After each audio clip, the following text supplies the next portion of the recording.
I'm here in the Overlord Embroidery Gallery at the D-Day store, and you can see part of the Overlord Embroidery behind me here. So the embroidery was designed by Sandra Lawrence and was made by the Royal School of Needlework.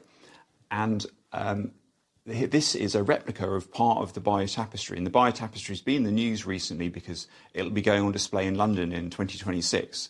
So we thought we'd talk about the connections between the Bayeux Tapestry and the Overlord Embroidery.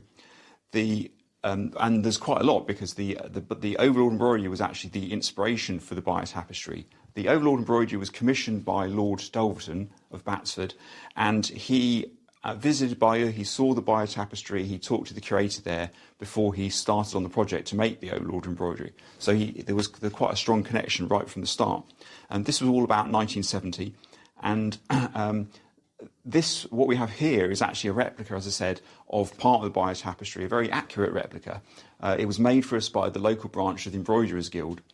And in terms of accuracy, they've tried to make it as close as possible to what the original Bayeux Tapestry would have looked like. So now if you look at photos of the Bayeux Tapestry, or you see the real thing, you'll see that it's a bit faded. There's a little bit of sort of minor damage in places. So this is close to almost as close as we can get to what it would have looked like originally. So it's the same height as the Bayeux Tapestry, as the original. The embroiderers tried to use the same stitches to get the same techniques used as in the original Bayeux Tapestry, and they also used plant dyes rather than artificial dyes, again to try and get as close to what the original might have looked like. And this particular scene shows the Norman fleet arriving at Pevensey in Sussex. It mentions Pevensey in the wording at the top here.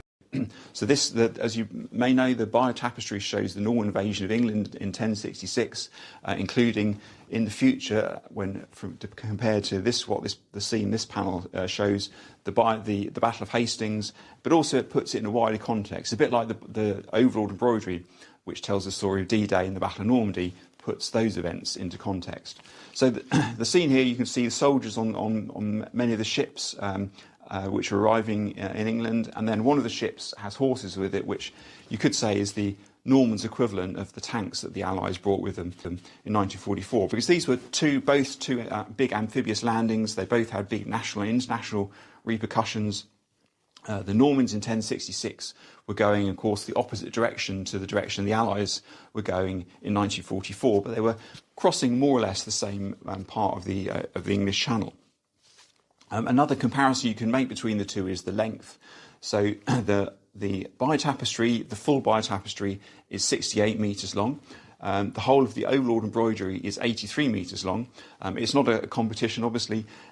You could say that that D-Day being a much bigger event involving many more people, etc., it needed more space to fully tell the story. And interestingly, the other large object that we have here at the D-Day story, which is landing craft LCT 7074, is 59 metres long. So both of these, if they were stretched end to end, are much longer than the landing craft.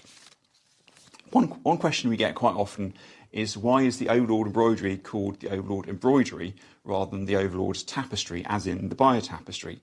The Overlord part of the name, by the way, comes from Operation Overlord, which was the Allies' code name for the operations that began on D-Day and then essentially amounted to the Battle of Normandy, so the fighting over the next couple of months in Normandy. So the difference between a tapestry and an embroidery is that a tapestry is woven on a loom, whereas an embroidery is stitched. And the Overlord Embroidery is definitely embroidery. Most of it is made using a plique, which is essentially where pieces of material are cut to size, stitched onto a background. Sometimes there's several different layers to create desired effect. Sometimes there's cording along the edge of a piece of material to emphasise the difference between it and the next pieces of material. So that's the way that most of the Overlord Embroidery is made, using a plique.